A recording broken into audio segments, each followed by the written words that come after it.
perspective. It's a superpower when it comes to dealing with stress, conquering it, tackling it through intentional self-care. Believe it or not, it's a great form, but there is a caution with this. Perspective needs to be done correctly. See, often perspective for us is, well, at least we don't have it as bad as, which feels the same as when I've got a pile of liver and onions in front of me as a kid. Well, there's some starving kid in another country that would love that food. That doesn't make it easier for me. It doesn't change the situation that I still have to eat the liver. And it doesn't change how I feel about it. So what does? How does perspective change how we feel? And then how does it really, practically, help us work through stress in a helpful way that actually strengthens us, that builds resilience? Here's how. You have to reflect back on the most difficult time you've been through. See, there were two forms of perspective I got when I was in the military. One was when I deployed to Iraq in 2010. I saw how people lived in Iraq, in a war-torn country. And it was sad. It was heavy on me when I saw that. But that didn't change when I got back my experience that I was in the moment.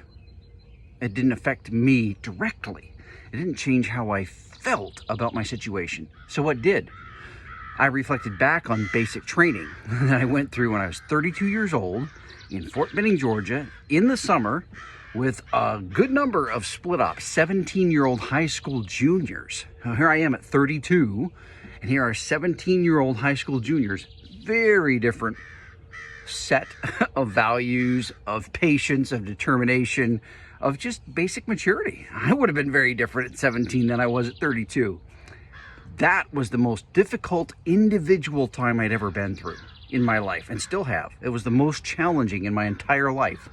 So, when I'm facing something of difficulty, I reflect back on what I overcame to not just get through basic training, but to do an excellent job of it, and to receive strong marks in accomplishment and physical fitness, and prove to my colleagues and to my superiors that at my age of 32, I could not just get through, I could do very well, I could excel.